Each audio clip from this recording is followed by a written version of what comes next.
Hello, everyone. Welcome. My name is Marie Herman, and I'm the owner of MRH Enterprises LLC. And I'm so pleased to be here today for Executive Support Magazine and the latest admin chat. Today, I'm going to be talking about adding value as an administrative professional. I think this is something that all of us wonder about when we're doing our jobs. How do we bring the most value to our jobs? And I know many of us are sure that we are bringing value to our jobs, and there's no question that you are. But the question is, are you actually bringing the kind of value that your company wants?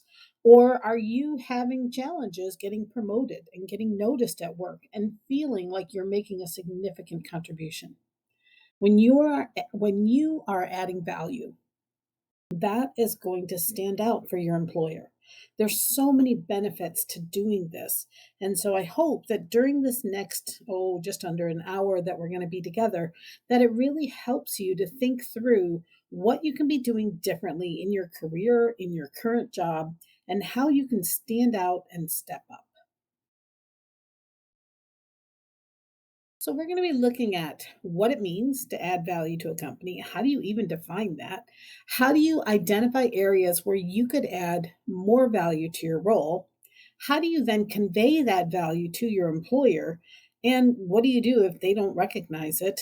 And why adding value will increase your level of respect both for yourself and from your coworkers, and potentially impact your salary as well. So, for starters, how do you define value? I mean, in order for us to go any farther, we have to figure out how are we actually defining value. So, the dictionary says it's the regard that something is held to deserve, the importance, worth, or usefulness of something. Or, second definition, a person's principles or standards of behavior, one's judgment of what is important in life. And so we're going to look at the crossroads of this, but we're going to focus primarily on that first definition. And I think that what we really need to focus on for this presentation is what other people value, because that's generally where the miscommunications happen in the workplace. There's something that you think is valuable, but your coworkers don't value it in the same way. And as a result, you're miscommunicating and you end up with hard feelings and ill will in the office, unfortunately. I love this quote from Dr. Martin Luther King Jr. It's one I've loved for years, and it really does, to me, summarize where value comes in.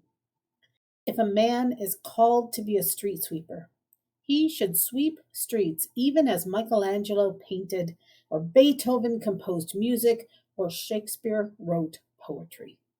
He should sweep streets so well that all the hosts of heaven and earth will pause to say, here lived a great street sweeper who did his job well.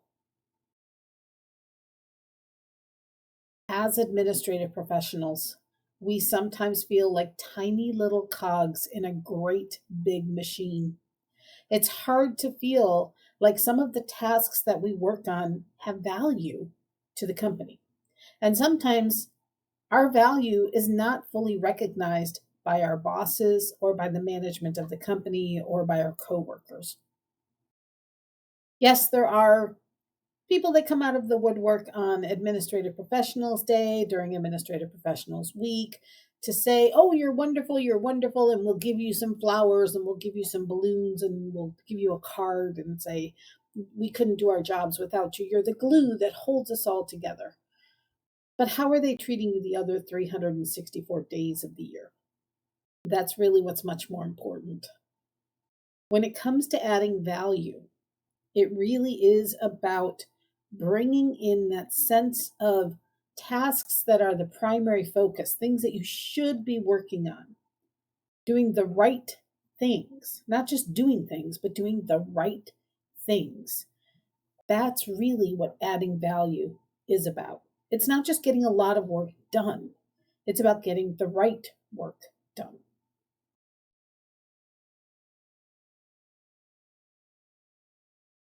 What does it mean to add value to a company? Well, when your job was created, that was done to add value to the company's bottom line.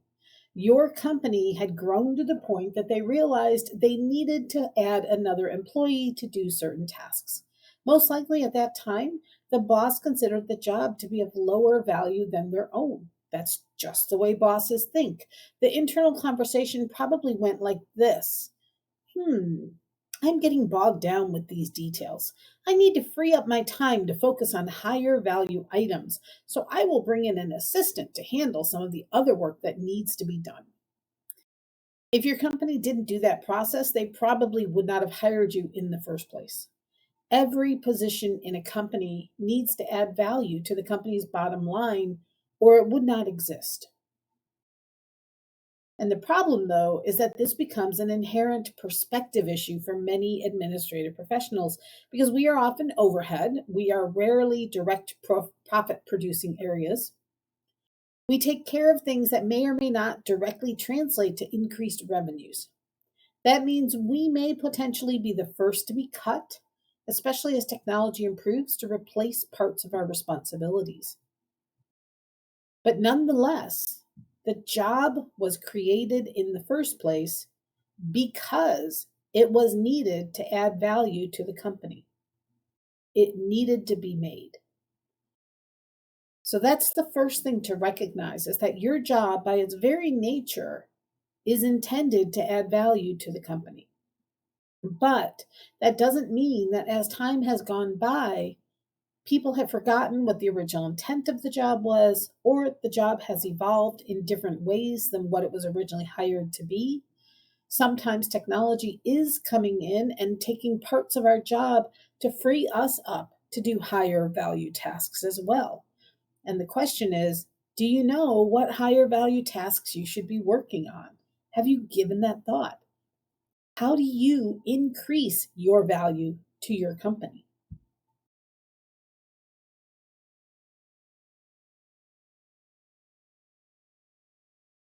So, my goal with getting you to think about this adding of value is not for you to do a bunch of stuff and spend hours checking off tasks. Busy is not the same as productive. And I love this graphic that Connor Neal put out that talks about the difference between productive people and busy people. Connor states that productive people have a mission for their lives. They have fewer priorities. They say yes slowly. They focus on clarity before action. They close doors. They let the results do the talking. They make the time for what is important. They focus. They take their time. They want others to be effective, and they are making those changes. Busy people, on the other hand, want to look like they have a mission. They have many priorities. They say yes quickly. They focus on action. Do. Check off, check off, check off. They keep all doors open. They talk about how busy they are. They talk about how little time they have. They multitask. They respond quickly to emails because they're all over them. They want other people to be busy too. It bothers them to see other people not being busy, in their opinion. And they talk about how they will change.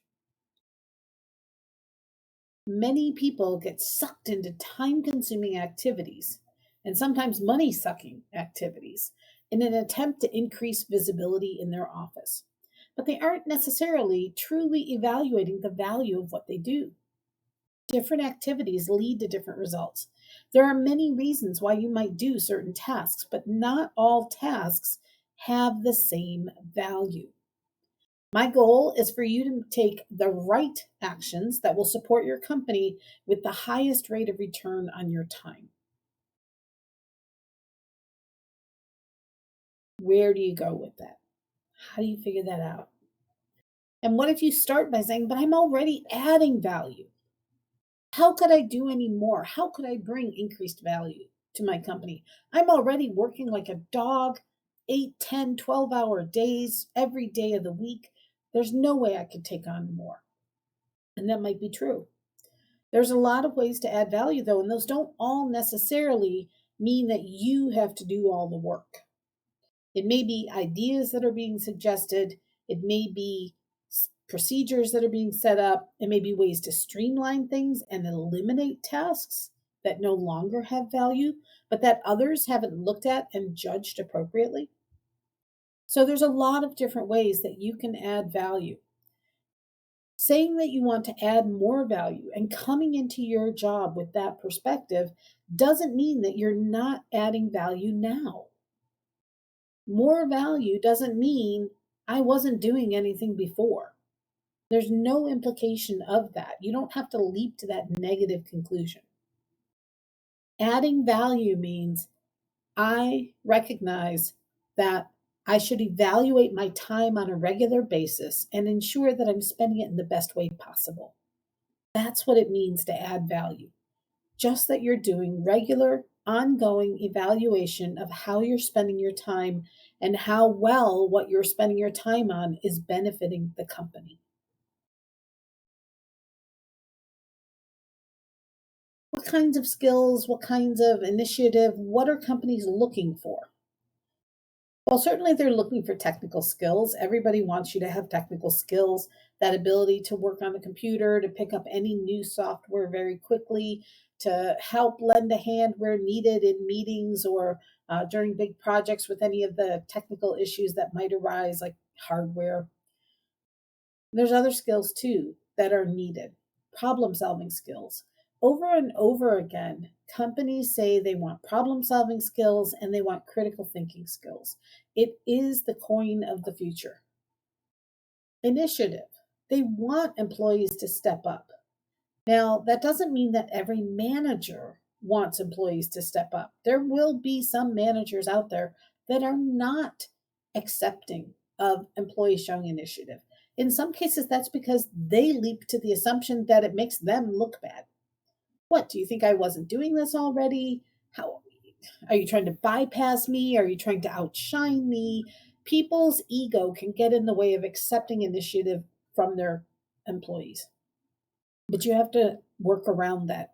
You have to be willing to accept that, acknowledge that, and then think of new approaches in talking to the boss where you can get them on board with the ideas that are being suggested, if they're really good ideas. And I'm going to talk about that in a moment. Be looking for continual improvement. How can you improve yourself? How can you improve a process? How can you improve quality? How can you improve the output? Continual improvement of every area that impacts the company's bottom line. Adaptability, being able to change gears, to be flexible, to be nimble, critical skill in today's marketplace. We have to adjust all the time. Certainly is happening again with COVID, but it happened even prior to that. Technology advances at such a fast pace. The market conditions can change very rapidly. We need to be adaptable and we need to be prepared to rise to anything that is thrown at us. Communication, always looking for better ways to communicate. How do we stay in touch with people better? How do we build engagement between our employees? How do we build tight knit teams so that we're working more productively? So then you can start looking around. What are some areas where you could add more value? What is that? Again, what does that even mean? Well, here are some of the most common ones that I would start with. What could you do or what could you suggest that would generate more revenue for the company? How can you suggest something that would actually bring in more dollars to the company's bottom line? That's always going to be something that gets a second look. How can you save time? How can you save money? So if you can't generate income, maybe you can do it through savings of time or money. And sometimes those are the same thing, of course. But maybe there's something you can do. Maybe there's a process you can set up. Maybe there's a system you could implement. Maybe there is a contract negotiation strategy. There may be something that you can bring to the table, especially in your own areas, but look everywhere. Everywhere that you deal in the company, look for these opportunities. Don't just limit it to your own desk. How can you improve morale or improve employee or customer relationships? How can you build them over time to, again, build that better knit team? How can you improve the workflow? How can you make things go through the system more efficiently? How can you remove bottlenecks from the process? What can we do to get things turned around better? How can we decrease costs or decrease mistakes? What can we put in place that would protect us and protect the company and lead to fewer errors, which could be costly not only from a money perspective, but sometimes from a safety perspective. That could hit a lot of different ways. And then improving, how could we improve quality or how could we increase quantity? So this is just a starting point, but if you look at all these different perspectives, they might generate ideas within you for how you could suggest things for your company. Sometimes we have a tendency to just think, well, I'm an admin, I'm overhead. What would I know about generating revenue? I don't do anything with that. I'm not working in marketing. I'm not directly in sales. I can't do anything to bring in more money. Well, maybe you can and maybe you can't. But if you dive deep into the products and services that your company offers, and you think about the marketplace and you think about the customers out there, you might be able to suggest something new that they have not considered. You have a unique perspective and you should share that with your colleagues. Certainly, for saving time and money, admins often have great ideas. We just need to be able to communicate those ideas to our employer, to our bosses. So here's an example of that process. If your company were a construction firm, if you work for a construction firm, you could identify potential projects for that company. You could assist with assembling the bids for sending out to various clients. You could communicate status updates with the client. That's going to improve the relationships. You can ensure billing is done accurately and that payment is received. That affects the company's bottom line. You could track reviews on Yelp and other social media and make sure that the company knows about good and bad things being said about it online. You could help with the online presence to create one, maybe set up a website for a company that doesn't have one. You could track inbound inquiries for quotes and scheduling the appointments. You could follow up with past clients and ask them if they have work for your company in the future. Now, you do need to be careful with this, and I'm going to talk more about it in a moment about not stepping on the toes of others. So I'm not suggesting that you run off and do all of this. I'm just suggesting that you come up with the ideas. And then from there, you can decide what the next steps are. So I would suggest you put together a proposal with whatever you have in mind. Make it a formal proposal and put some structure behind it. Think through all the ramifications of your proposal as well. Sometimes we glom onto an idea, we're really excited about it, we put together a proposal, we're marching into our boss's office and putting it down there, and when the boss says no, we are deflated. We are absolutely devastated. We're sure that we're not being treated with respect, it's not being taken seriously, but that's not necessarily the case. There can be a lot of reasons for a company to say no to an idea. So, one of the best ways to prevent that from happening is to really think through that proposal that you're considering. What is it that you are proposing? Define the issue that actually needs solving. How does your proposed solution improve that situation? How is the company going to benefit by this proposal? Can you spell out all the ways in which this is good for the company? Here's how it's going to save money. Here's how it's going to save time. Here's how it's going to improve quality. Here's how we're going to be able to produce more. Here's how we're going to go into new target markets. Here's how, et cetera, et cetera, et cetera. Think through, how does it benefit the company to do this action? What is needed to implement your solution? Sometimes when we're making proposals, we don't know how expensive it's going to be to implement. How many people does it impact? How does it impact your current systems and procedures? This may be something that is a monumental change internally. That is extremely disruptive on a lot of different levels. When you're dealing with people, you're dealing with machinery, you're dealing with systems, you're dealing with clients, you're dealing with projects. You need to be very careful what changes you make because it can have this domino effect on all these other areas that you did not think about. So, what are the costs? What's the amount of time that's needed? What resources would be needed in order to implement your proposal? How many people? What kind of equipment? How expensive would it be? How long would it take? How disruptive would it be? And then this last question, why would anyone object?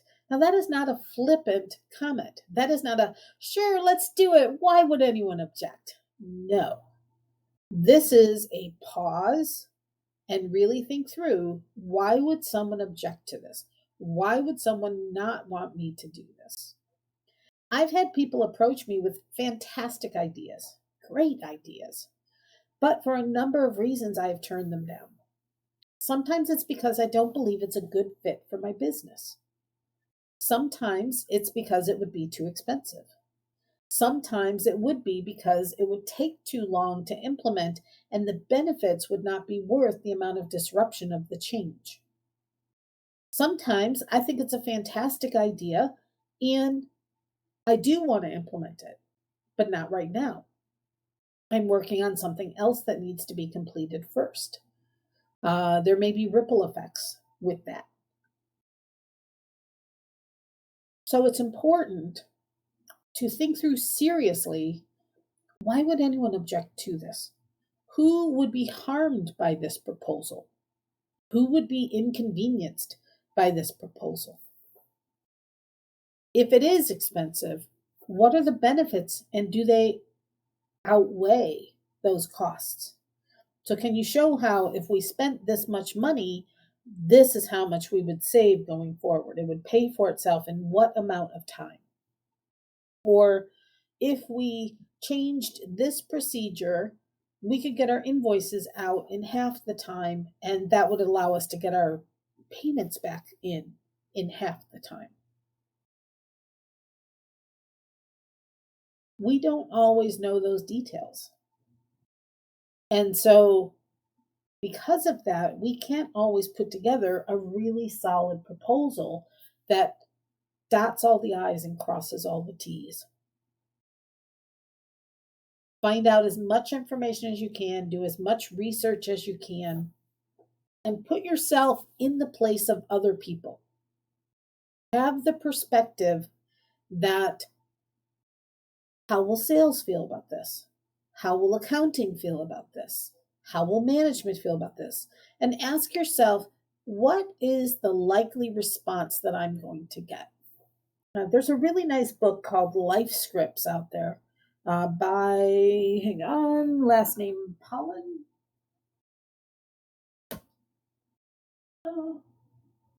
Stephen Pollan. Sorry, I just had to turn around and look at my bookcase.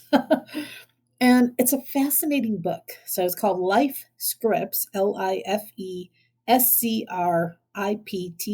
You can find it on Amazon or probably any business book site.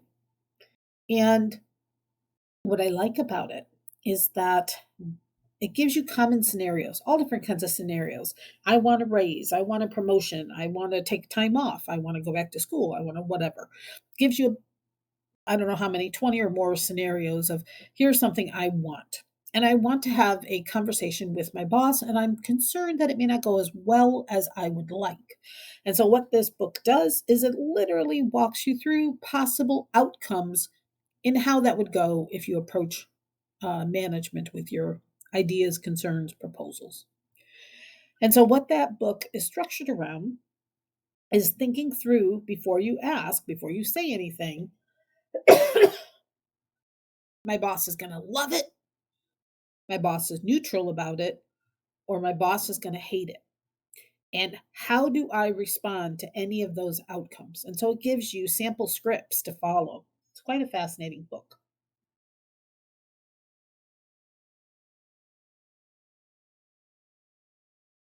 So you should take the same approach with your proposal.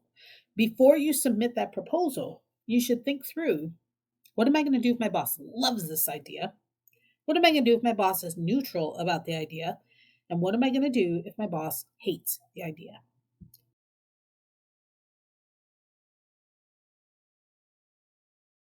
That way, you can anticipate some of the objections that you would be likely to get, and you can incorporate those into your proposal, and you can cut off some of those objections before they even happen. So when you address those issues up front, you're going to be much more likely to be successful with your proposal. So I definitely encourage you to start with that approach, thinking through what if things go well? What if they're neutral? And what if they hate it? What am I going to do? And then also thinking through with those objections. Well, so and so would lose their job. They would be upset. Or this department is the one responsible for this task. How are they going to feel about having this task taken away from them? In some cases, you might be able to talk to some of those other individuals that you think would be directly impacted and might have a negative reaction and feel them out on it. How would you feel about this? If I were able to come up with an idea that would do this for you, how would you feel about that? Would you support that? Um, why do you think, why wouldn't you? And really ask them that with a serious tone, not with a flippant tone. um, Help me understand why you might not want to do this. What would be an objection for it? And so that'll help you get a more comprehensive proposal that'll be better prepared for any objection that someone might raise. I said earlier, you have to watch out for stepping on people's toes. I mean, if it does belong to someone else, if it is something that could cause waves, does that mean I just have to give up or stay silent? Or what should I do if someone else is responsible for those tasks, but I have an idea for improvement? And the answer is you do need to be sensitive to that possibility. If you're making a suggestion for a task that someone else is responsible for, they may very rightfully get upset. They may feel like you are interfering, you're undermining them. They could be angry, they might be upset, they might be depressed. They could be a lot of different negative emotions potentially. They may not react the way you think they would, even if you think what you're doing is a good thing for them. People can be very possessive of their work responsibilities. They can be very hesitant to let other people into those areas or have other people take over part of those areas because they may feel like that's a danger to their job. And in the time of COVID, that's certainly a time when people might be nervous about their jobs. Another reason that you need to be careful of stepping on toes is that maybe there are higher value tasks that you could actually be working on. Maybe what you're thinking about is a good idea, but it's an idea that is not as valuable as the tasks you actually are working on. And I've run into this previously with employees where they wanted to make suggestions for doing things, but the reality was I didn't feel like they were actually ready to take on those additional responsibilities because they hadn't mastered their current responsibilities yet. And I think most employers would feel the same. If you come to an executive with ideas for doing things differently or taking on new responsibilities, but they feel like you're not currently mastering your existing responsibilities, then that puts them in a difficult situation. They want you to get all your existing work done before you take on additional work. And that's a logical thought. There's nothing wrong with that thought. So if your intention is actually, I'm getting away from work that I don't enjoy doing, and that's why I haven't been getting the work done, then that's a separate conversation that you should have from giving your proposal. Because what you should be addressing is the fact that I'm doing work that I don't enjoy doing, and I'd like to move into a different role. And here's my ideas for how that role could look. That's a conversation to have, and that's completely separate from adding high ideas for high value. And then you also need to be cognizant that there might be a reason why they didn't want to do that task or project in the first place. Maybe they've done it before and it didn't work out well. And maybe there were very good reasons why it didn't work out well, why it wasn't a good fit, why they chose not to go forward with it, why they're choosing not to do that. Maybe they decided that there was a lot more effort being put into something versus the payoff that they were getting from it. So you can still approach them to discuss the problem that you see and to get their buy in for a possible solution. But it means that you need to find out first why they weren't addressing that problem in the first place. And if your answer is, well, they're not aware that it's a problem, if they're not aware it's a problem, then they don't consider it a problem potentially, which means you have a whole education component that needs to be addressed to help them understand why what you think is a problem really is a problem and why it needs to be addressed and when. Think about maybe partnering up with someone, approaching someone who is involved with it and getting their buy in and their support for you stepping in and taking over part of it. I've often, in the jobs that I've worked in the past, gone in and made suggestions. I've made all kinds of suggestions for improvements over the years. Everything from rearranging and reorganizing rooms to setting up new systems and procedures to um, helping to make databases better before they were launched. And a big part of the success of that process is first getting a full understanding of why it hasn't been done before. What is the problem that we are facing? Is it really a problem? Does everybody agree that it's a problem? Does everyone agree on what the problem is and what is causing that problem? Or are there disagreements on that? Because that's not uncommon either. Everybody may agree that there is a problem, but not everyone may agree on what the root cause of that problem is. So that can be something that involves educating you, or that could be involving educating other people. But that is absolutely a part of the process as well, is figuring out why that hasn't been addressed previously. And if it is something that has been addressed previously and it didn't work, and now you're suggesting we go back and try it again, why will it be different this time? What is different in your solution that means the difference between the failure of the last time and the success of your future efforts?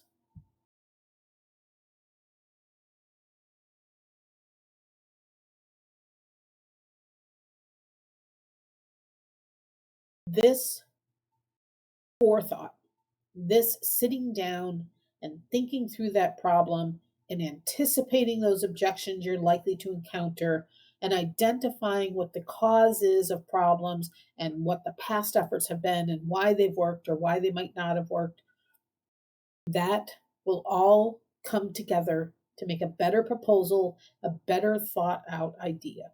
And that greatly increases the odds that they will accept your idea, that they will go forward with what you are suggesting.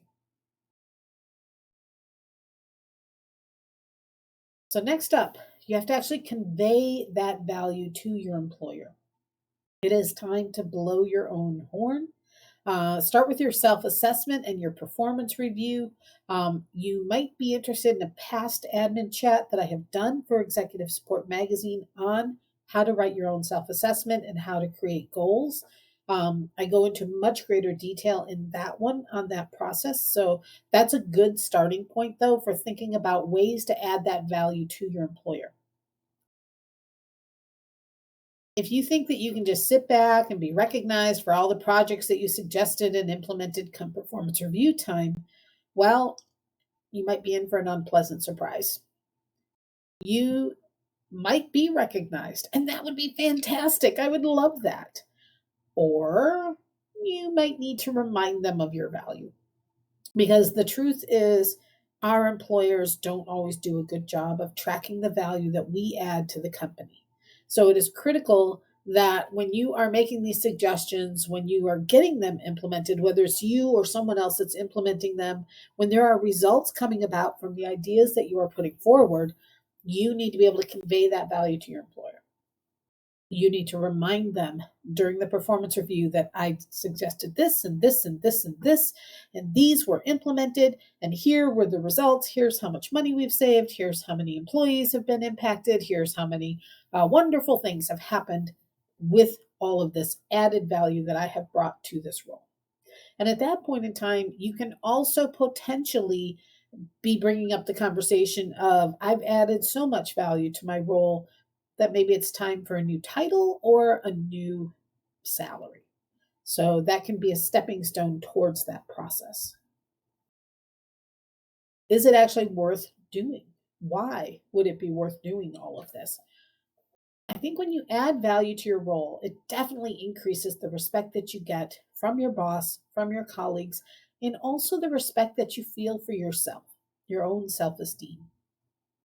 It might lead to higher salary. No guarantees. Not all companies recognize things the way we want to, of course, but you have a better chance of an increased salary than not if you provide that extra value. Might lead to a promotion. Wouldn't that be nice? And in that case, the one thing I would say is be careful what you wish for. If you are regularly making suggestions of a certain nature, and the nature of those suggestions is all related to a certain job function, but you don't want to do that job function, you may find yourself promoted into a role where you will be very unhappy. So make sure that you're thinking this through as to what's the next step. What's the logical fit for this? And if I took it over and this became a significant percentage of my time, how would I feel about that? Is that something I would enjoy? Would that bring back the spark of joy to my job that maybe I've lost over the years? Or would I actually become really kind of depressed and sad that I've moved away from some of my original responsibilities and maybe I've picked up things that I don't enjoy doing unintentionally? So, really think through all of that before you make suggestions and before you move up in the ranks as a result of those suggestions being implemented. But it also keeps you engaged and gives you a chance to have more interesting work. And for me, that's one of the things that I loved the most about making suggestions is I often picked up tasks and responsibilities that were fun, that I enjoyed, that were really things that called to me. And so over the years, that's been everything from being involved on committees for hiring to organizing events to overseeing summer student programs and just doing a variety of tasks, updating websites. That's another one that I took on. And what I would do when I was thinking about this process of how can I bring in that little bit more value is I would think about what I wanted to be doing as well. So it would be something like, I would like to improve my technical skills. And so I would sit and have a conversation. Hey, I would like to learn how to update websites. And then I will keep charge of the internal corporate website because I know marketing doesn't have time to work on it. They're really focused on the external website. So that's a way that I can help. I can bring more value to this role. So sometimes that was a driving force of the suggestions I made. Things that I wanted to do, how could I turn those things that I wanted to do into value for the company? Where would I be able to save them time, save them resources, help things move along faster? What can I do? And so that's part of the process is thinking through what do you want to be doing and how can you turn those things that you want to be doing into value for the company? So, an example of that could be if you want to get training, then the value that you add to the company by getting that training is the ability to do your job faster, potentially the ability to take on more responsibilities, and potentially the possibility of turning around and training your fellow administrative staff on some of the new things that you have learned. So, that brings a value in a lot of different ways. And so that's another area that you can think about when you're thinking about adding value that can mean more than one thing. That can impact more than one area of the company. So when you sit and think it through, really think through what are all the different ways that this benefits the company, that's one of the things that you think about. So that you can train one person and then in turn, I can turn around and train the others. So that can save you money on training costs. That I can then step up and take on the responsibility of running those reports or doing those websites or doing that data analysis. I'm ending up with work that I enjoy more, that's much more engaging and interesting to me. And the company is ending up with a better trained employee who's doing higher level work, much better to be doing data analysis work than data entry work potentially. Now, that is only true if the data entry still gets done. And so, hence, that is where the challenge comes in. Yeah, I want to take on this responsibility, but I still have to do what I was doing before. So it could be that that is something that you could have a conversation about, that maybe we bring in someone who does do the lower level responsibilities and it frees me up to do the higher level responsibilities. Where have I heard this before? But it's true. It's the way the world works, it's the way the corporate world is set up. And so it is something that might be a possibility if you approach it in the right way. What happens if they don't recognize your value? What if they refuse to hear you out or to recognize your idea? Well, that's a risk. That's a possibility. There will always be that boss who's kind of a jerk, who doesn't recognize the ideas that you have. If you truly believe it's a good idea, then you might have to make a choice. The choice could be that you live with the fact that your boss will not accept your ideas and you continue on, life goes on exactly the same as it was before you had your brilliant idea. It could be that you become part of the great resignation that is happening now post COVID. Allegedly, a very large percentage of employees are choosing to quit their jobs and move on to something else. Maybe you decide that this is the right time to move on to something else. No one can make that call for you. You need to decide for yourself if it's important enough to you to do the things that you're suggesting, that you'll go elsewhere in order to have them happen, or to go somewhere where you do feel more heard? Or are you willing to live with, okay, I made the suggestion, they didn't take it. I recognize that they're not going to listen to my ideas here, and I'm willing to continue working here. That's a personal choice. Um, And I also, as well, not every idea is going to get accepted anyway. Even if they're all brilliant, they're not all going to get accepted.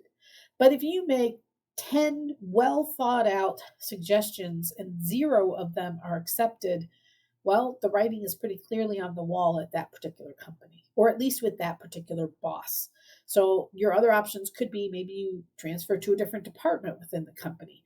Maybe you see if you can move up through the ranks, get promoted, work for someone else. Be careful you don't burn any bridges when you're doing that, because you never know when somebody else is going to get promoted that you didn't like working with previously, and all of a sudden they're over you again. So never burn bridges, especially internally within a company. But that's a choice you may make. You may decide that it is worth it to you to walk away if none of your ideas are going to get implemented. Um, and also think about, who do you have as a sounding board to help you identify the merit of your ideas as well. Sometimes we may think something's a great idea, and if we ask our friends and family about it, they may agree because they love you and they don't want to hurt your feelings by telling you it's not a good idea. So you need someone who will be brutally honest with you and tell you why something may or may not be a good idea. Someone who will play a bit of a devil's advocate position and say, well, yeah, it's a good idea, but have you thought this through? What happens if this is the case? How will you handle this? How will you keep the costs down? How will you prevent this from affecting the product lines? How will you, whatever? Fill in the blank with questions. But someone who doesn't just accept you at face value with every idea saying, oh, that's fantastic, that's fantastic, that's fantastic, when clearly your company thinks differently.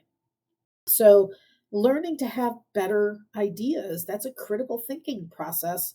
And that is a skill that is well worth developing. So, one of the ways I think you really get a better understanding of that is when you're able to step back and get that perspective at different levels of the company. And the best way I can think of this is, if you've ever been in a professional association, for example, you go in as a regular member, you're a member of that association, and all you know is your perspective as a member.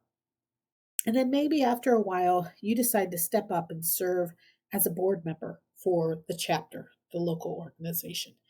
And all of a sudden now you are privy to all these things behind the scenes. You learn about the relationships between the members and how some don't get along and others do, and there's cliques that have formed. And you learn about the finances of the organization, and you realize that they have all these other things that they have to pay for. So no wonder they weren't open to some of the budget concerns that people were raising of, let's buy this, let's buy that, let's buy that. Because now you have a better understanding of those finances. You recognize how the chapter cannot afford to do some of the suggestions that were made. So it broadens your perspective, but it still is a perspective that's at the chapter level. Let's say a few years pass by and you decide you're going to step up to a state level position, a division level position of some type. Well, now you're overseeing not just your own chapter, but a bunch of other chapters in the area too, or other clubs maybe in the area too. Now you have a higher level perspective. You see those interrelationships between the clubs. You understand how the club goals have to fit in with the international organization. You understand how challenging it is perhaps to fill roles. It gives you a whole new perspective. And it makes you much more cognizant of things like the difficulty of getting bylaws changed, or the difficulty of recruiting members, or the difficulty of getting all of the chapters to do the things that the chapters are supposed to be doing. You don't get that perspective when you are a member, and you don't get that perspective when you are on the board of an individual chapter. Once you step up above that, though, and you're looking down at it all from this higher level perspective, now you start to understand. And then maybe from there, you do step up to the international organization board. And now you have an entire global view and a very, very high level view. And you're removed from some of the petty minor things at the very lowest levels that impact the members directly, but you're looking at things from this global perspective, and how your association fits in with other associations, and how all the clubs fit together, and how all the finances fit together as a whole, and the reputation of the organization as a whole. And it's extremely different.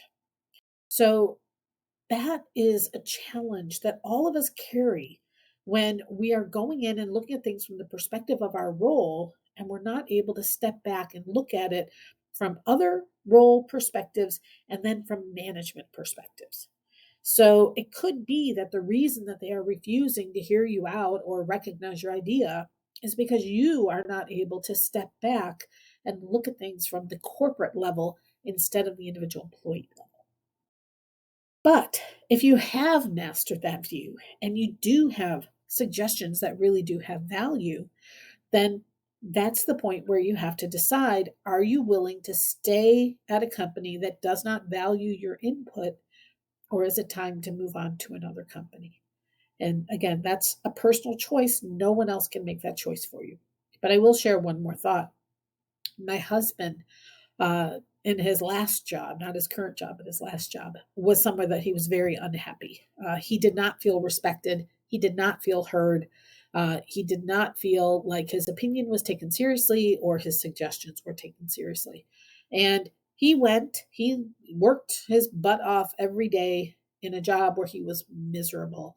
And I'm here to tell you, it sucked the life out of him.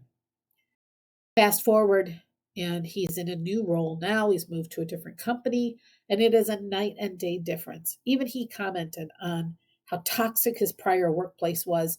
And he came home after a couple of months at the new job several years ago and said, "Wow, I was in a meeting and I made a comment, and they actually stopped and listened, and they said, 'You're right.' And they said, 'Great idea.'"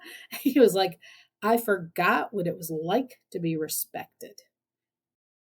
And now he has that back. And he still has it. He's still at the same company and still very happy there. It is really worth thinking about the impact on your soul if you stay in a place where you feel like they don't recognize your value. And then the flip side of that, and sometimes this is even worse, what if they do recognize your value and they take advantage of it? What if they claim your ideas for their own? What if they say great idea and they have you do it, and before you know it, you're doing the work of two or three people, what happens then? It's a risk. It's a risk. And a lot of that is going to come down to the boundaries that you set on your employers and your colleagues of not allowing them to take advantage of you. And so that could be sitting down and having a conversation about, here is the tasks I'm currently working on, here's the amount of time that they take, and we need to lighten my load. I've taken on these things because I believe in them and I think they're important for the company and they're valuable to do, but I can't do it all. I can't do everything. I'm doing far more work than is reasonable for an 8-hour workday.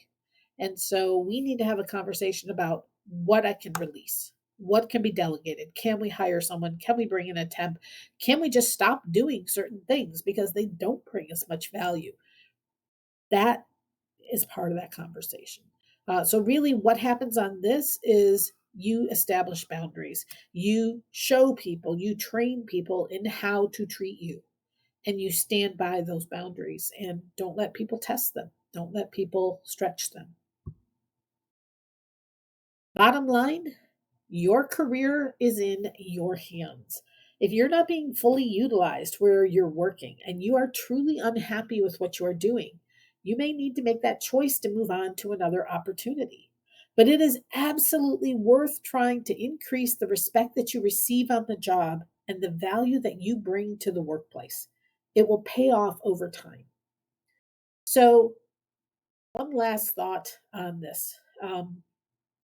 When you're thinking about this, if you use those earlier suggestions I gave you of looking for ways to add more revenue to the company, to save time, to increase quality, to improve the quantity of things that are being produced, to expand the target markets, to in other words, focus on the business of being in business, and you have those suggestions, it may be that you need to look entirely different too. Maybe you look at starting your own business, for instance. If you're really focused on all of those kinds of things and you feel like you're not being heard where you are, maybe that's your solution. So be open to that possibility as well. There's a lot of ways that this can play out. The world is your oyster, people. You can choose the path that you take going forward. Your career is always going to be in your hands. Make it something that is worth doing and stand by whatever you decide. It's always going to be your choice. You've got this. You can do this.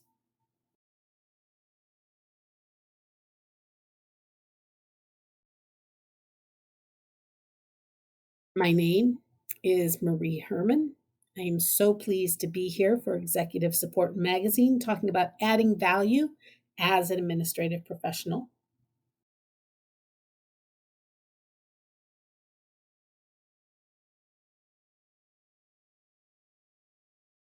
One of the ways you can potentially add value is developing your professional skills.